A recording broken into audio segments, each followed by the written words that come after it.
उपज्ञानतिमिरान्धस्य ज्ञानाञ्जनशलाकया चक्षुरुन्मीलितं येन तस्मै श्रीगुरवे नमः। नमो ॐ विष्णुपादाय कृष्णप्रेष्ठाय भूतले श्रीमते भक्तिवेदान्तस्वामिनिधि नामिने।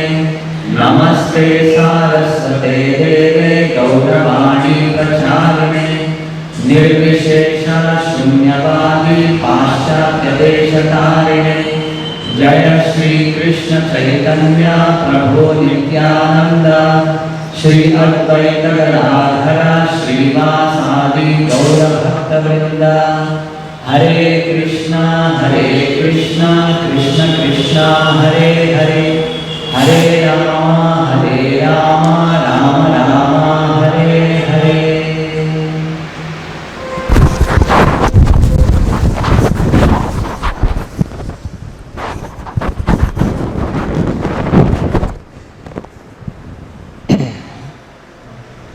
So here we have come to the end of this chapter almost. Another verse is there. Kapila Muni is speaking about how the Supreme Lord, it is He who is the Supreme. All other Devatas are subordinate to Him. Every living entity, including the controlling Devatas, act according to the direction under the fear of the Supreme Personality of Godhead. In the previous verses we saw referring to various other Devatas. Now here in this verse we see even including the highest among all the other Devatas, the Devatas involved or in charge of the three modes of material nature, just like the in charge deity for the mode of passion, who? Lord Brahma. For mode of goodness it is who? Lord Vishnu. And for the mode of ignorance, Lord Shiva. Yes, including them, even they act, perform their duties under the fear of the Supreme Personality of Godhead, Lord Krishna. So we see here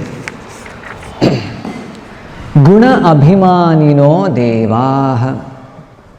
Abhimani Devaha, meaning the in charge of the deities or the Devatas in charge of the three gunas, Sattva, Raja and Tama. Sarga Adishu Asya Yad Bhayat. Sarga Adi. There is Sarga, there is Visarga, or there is, like say, referring to Sarga means creation, there is maintenance and there is destruction. So for creation it is Lord Brahma, for the maintenance it is Lord Vishnu, and for destruction it is Lord Shiva. So they are in charge of these activities pertaining to this material world. So Sarga Adishu, and how do they perform their duties? Yad Bhayat, out of fear of the Supreme Personality of Godhead. See, very important. Guna Abhimanino Devaha Sarga Adishu Asya Yad Bhayat Vartante Anuyugam Yesham Vasha Etat Characharam. These three principal Devatas, everything related to this material world, they are the directors for everything. All other Devatas also, they come under them.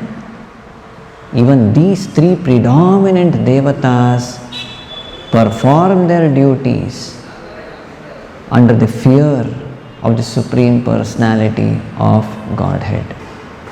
So let us recollect three verses from the Brahma Samhita referring to these Devatas in relationship with Lord Krishna.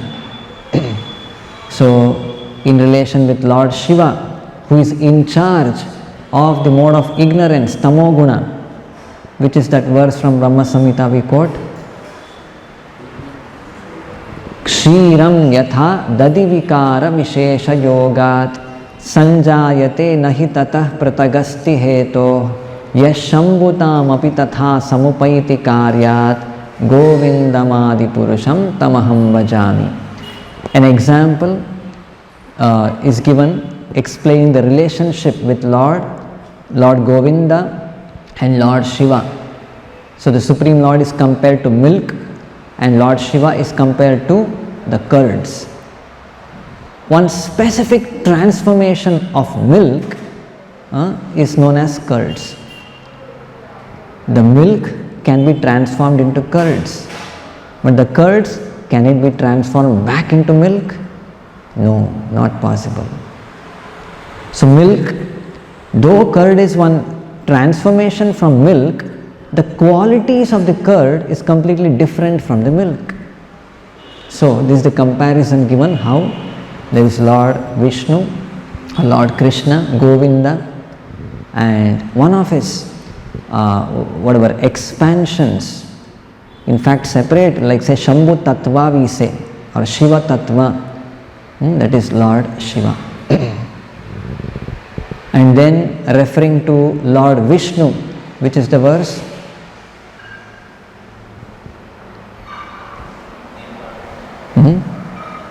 Yes. Deeparchireva hi dashantaram abhyupetya deepayate vivrita hetu samana dharma yas tadrigeva hi cha vishnutaya vibhati govindamadi purusham tamaham vajami. So the example given there is lamp. So one candle or lamp lights another candle. So each of those candles illuminate maybe equal proportion or quantity of the light, heat, it diffuses. But still there is one original candle which has lit up all these other candles. Once it is lit up, we can see there is no difference at all in potency, in heat and light, everything, it's the same. Just like Deepotsava, devotees, they lamp different, so many hundreds of lamps here. So in the potency, it may appear all the lamps are the same. It is diffusing heat and light. But originally, we start with one single lamp, we take that and touch it and lit up other lamps. Likewise, that original lamp, Govindam Adi Purusham Tamaham Vajam, the original lamp is Lord Govinda or Lord Krishna. And his expansions are Vishnu Tattva we say. There is no difference practically in his potency, Lord Vishnu or Lord Krishna. But still, when we come to understanding of who is the origin, so this is the explanation given in the Brahma Samhita. And regarding Lord Brahma, which is the verse? Anyone remembers?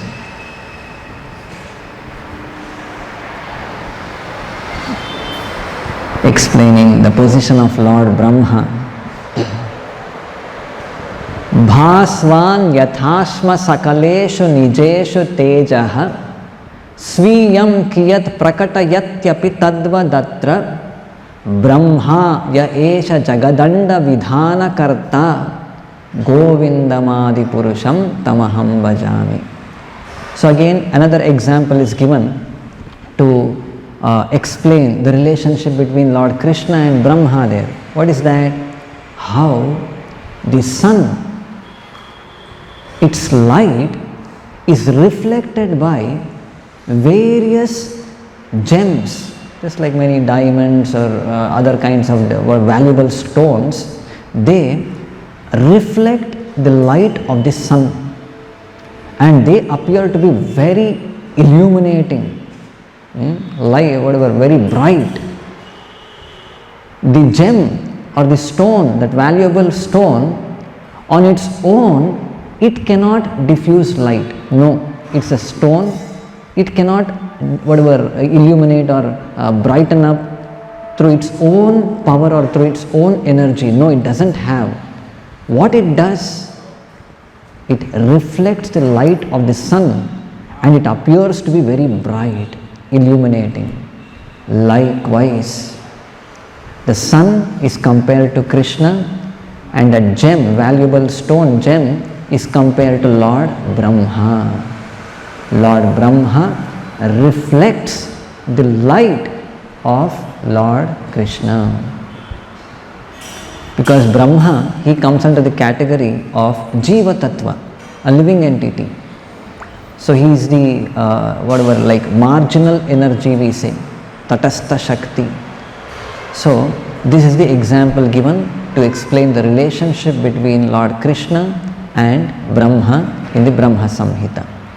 So through these things we can understand how Lord Krishna, he is the origin, as it is clearly mentioned in the beginning of Brahma Samhita itself. Ishvara Parama Krishna Satchidananda Vigraha. Ishvaraha Paramaha. There are many controllers in this material world. Among all the controllers, Lord Brahma, Lord Vishnu, Lord Shiva is considered to be supreme, and superior to them is Govindamadi Purusham Tamaham Vajami. Ishvara Paramaha Krishna. Lord Krishna is that supreme controller of all the other controllers. If we see in the Bhagavatam, just like to take some examples, some pastimes of Lord Krishna, wherein he proved his status, his position as being superior to even Brahma, Vishnu and Lord Shiva. So the famous Leela of Brahma Vimohana Leela we can understand. Lord Brahma once stole away all the cowherd boys and the cows and calves from Vrindavana who were playing with Krishna, and just to test him, Lord Krishna manifested himself in the form of each of those cowherd boys, the cows and calves, and stayed in Vrindavan along with their families for 1 full year. And this bewildered Lord Brahma, and then he came and surrendered to Lord Krishna. And then we see in the Mohini Murti, that incarnation of Lord Krishna, he was able to enchant even Lord Shiva. And also another story we hear in the 10th canto of Bhagavatam of killing of Banasura, who was a great devotee of Lord Shiva. Lord Shiva personally comes there to help him in the battle against Lord Krishna. But Lord Shiva, helplessly he had to see his own devotee Banasura die in the battle. So this we see. And another story, maybe in the last chapter of the Krishna book, last 2nd chapter I think, Lord Krishna retrieving the dead Brahmana sons from the abode of Mahavishnu.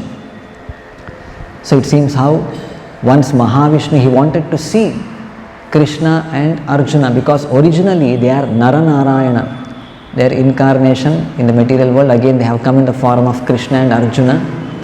So Lord Mahavishnu wanted to see them.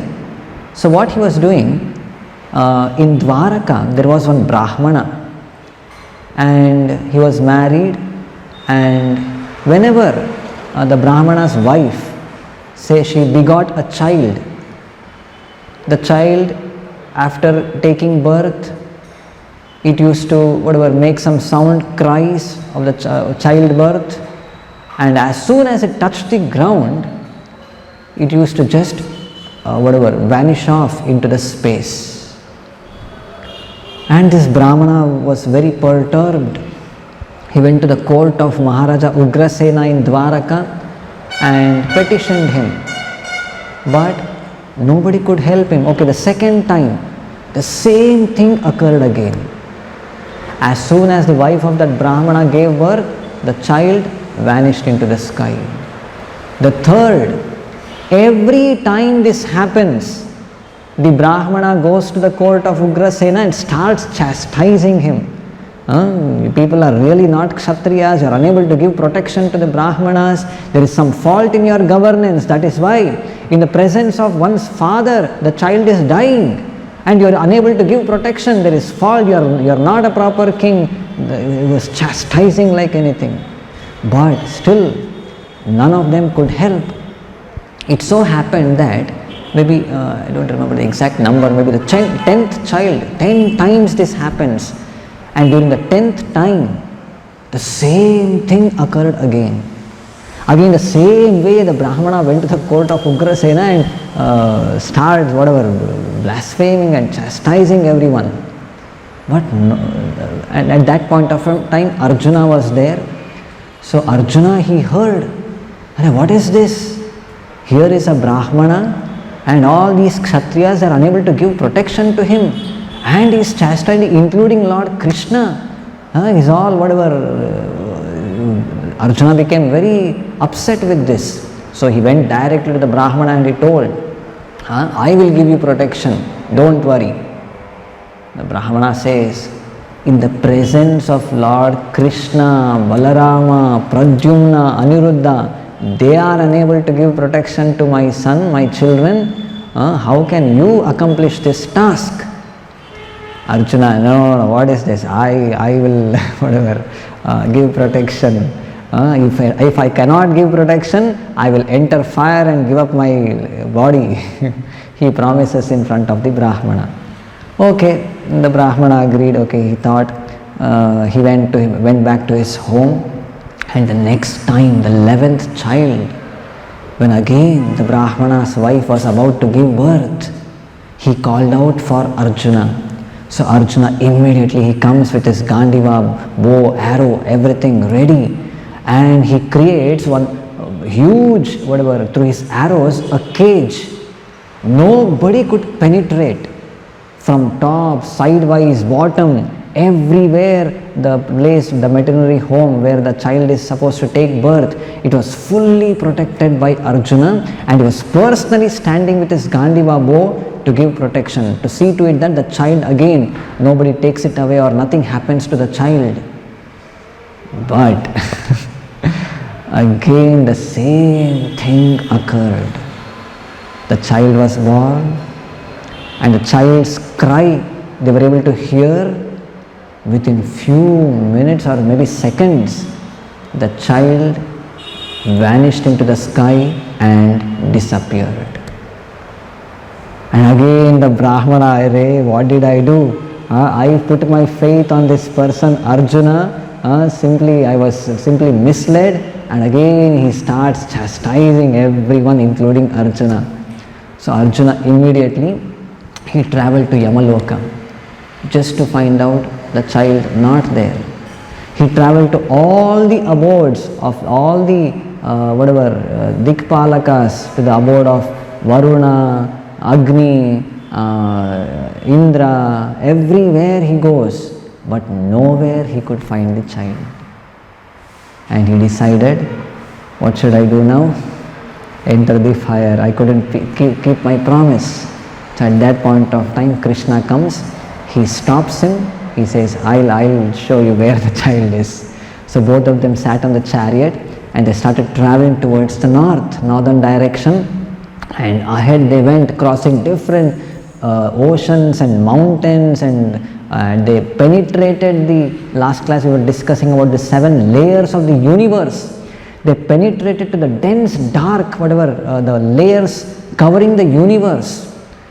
Actually, when they were going, the 4 horses of Lord Krishna, they entered that full dark area and they lost track. So Krishna sent a Sudarshana wheel, and through that profuse illumination, everything became bright, and they continued their journey and crossed the layers of the universal shell and entered the causal ocean, the abode of Mahavishnu. And there they went, both Arjuna and Krishna, they were able to see Lord Mahavishnu. They offered their prayers, and from there they retrieved back the dead sons of the Brahmana. So this is how there, a lot of description is there, how even Lord Mahavishnu wanted to see Lord Krishna. Our Acharyas explain how Why he could have come to Dwaraka and seen Lord Krishna there? Why he had to steal away the Brahmana's son and all of these things he should have done? It is said how even it's not easy for Lord Mahavishnu also to enter Dwaraka. So this thing was devised, and like this the explanation goes on. So through all these things we can understand how Lord Krishna is superior to all the controlling deities of this material world, including Lord Shiva, Lord Brahma and Lord Vishnu also. So this is the conclusion. Maybe one portion I would like to read out from the Krishna lifting the Govardhan hill. Recently we celebrated this pastime, this festival commemorating this pastime, wherein it shows how when Lord Indra, he is the king of heaven, and he, forgetting or maybe because of illusion, being bewildered, he is thinking that he is supreme, controlling, the controller, chief controller of the rains. If I give, only then it will rain. If I don't, no, it will not. It's fully under my control. Coming under such kind of illusion, he dared to even create disturbance to personal associates of Lord Krishna when he was in Vrindavana.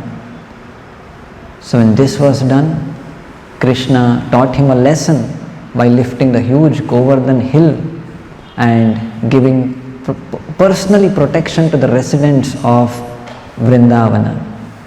And after all of these activities, pastime, then again Indra could realize. He stopped the heavy downpour and Krishna kept back the Govardhan hill, and in a secluded place Indra comes back to offer him prayers. So after hearing the prayers of Indra, Krishna, he gives some instructions to Indra. So let us see this, because this is very important for us. Each of us, we live in this material world controlling something. There are many people who say, I am the controller of the entire country. There are many dictators. Some people live in different states. Some big companies, thousands and lakhs of people will be working under them. I control it. Such controllers we see. If not anything, the husband, the man in the family, he says, I am the controller of this family. My wife, my children, they should listen to me. Of course, they won't listen now, but still, he is supposed to be the controller of his family. Or if not a family, at least nothing is there, some dogs and cats they keep and they try to control over or boss over. So this is the tendency is there. Something we control, something we say, my possession, my control. But above every controller, there is another superior controller. This we need to understand. There is only one person who doesn't have anyone to control above him. Lord Krishna, Asamordhva, nobody equal, nobody above him. Every other living entity in this creation is controlled by another superior. If we get this, then we have to face the situation like we will be taught a lesson in varieties of ways by the Supreme Lord. We see in the case of even Indra also. Such a big controller like Indra had to face defeat and accept subordination to the Lord. And let us see the instructions given by Lord Krishna to Indra in that situation. Shri Shuka Uvacha Evam Sankirtitah Krishno Maghona Bhagavanamum Mega Gambhiraya Vacha Prahasan Idam Abravit. So Lord Krishna, addressing Indra, he speaks out these words. 3 verses are there.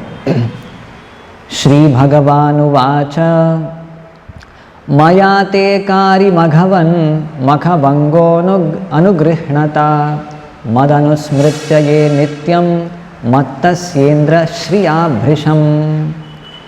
The Supreme Personality of Godhead said, my dear Indra, it was out of my mercy that I stopped this sacrifice meant for you. You were greatly intoxicated by your opulence as King of Heaven, and I wanted you to always remember me. Always remember Krishna, never forget Krishna. So if you forget this instruction, then Krishna will come and teach a lesson the way he taught to Indra. And very specifically how he teaches lesson, next verse we see. Mamaishvarya Srimadandho Dandapanim na pashyati Tam Bhramshayami Sampapadyo Sampadbhyo Yasya Chechamyanugraham. A man blinded by intoxication with his power and opulence cannot see me nearby with a rod of punishment in my hand. If I desire his welfare, real welfare, I drag him down from his materially fortunate position. Dandapanin na pashyati. The Lord is standing next to us with a rod of punishment. If anyone, intoxicated, Srimadandaha, becoming blind because of opulence or position or whatever, the Lord is standing next to us with a punishment rod. He drags him down from his materially fortunate position. Yasyaham anugrahnami harishe tadhanam shanaihi. In another place Krishna says, to show them my favor, I'll take away their opulence, take away their riches. Then they'll understand, they'll come to their real position, understand what their real position is. Next, last one. Gamyatam shakra bhadram vaha kriyatam me anushasanam stiyatam swadikareshu yukter vastamba varjitaha. Indra, you may now go, execute my order and remain in your appointed position as King of Heaven, but be sober without false pride. So Krishna is sending him back. Now you can go back. Stiyatam swadikareshu. Accept your position as the King of Heaven. Yukterva stamba varjitaha. Stamba means pride. Devoid of pride, being humble. Go, accept your position and act according to the directions given by me. So these are the instructions given by Lord Krishna to Indra, and he sent him back. So likewise we need to understand, as it is explained by Lord Kapila in these verses, all the controllers, all the devatas, everyone are acting or performing their duties under the fear of the Supreme Lord. So we are no exception for that. So there is only two options left for us. Either staying in this material world out of fear, we have to serve someone, we have to do something, perform our activities, our duties, out of fear we have to do it, or there is another option for us, to perform loving devotional service out of love, voluntarily engaging all of our senses for the satisfaction of the Supreme Lord. This is the definition of bhakti. Narada Muni explains, what's that? Engaging all the senses in the service of the Lord. Sarvopadi vinirmuktam tat paratvena nirmalam hrishikena hrishikesha sevanam bhakti ruchyate. So we are all his part and parcels, giving up all false designations, false proprietorship, controllership, everything, engaging everything, whatever we have, lovingly engaging them in the service of the Lord. So we'll conclude with this. Grantraj Srimad Bhagavatam ki, Srila Prabhupada ki.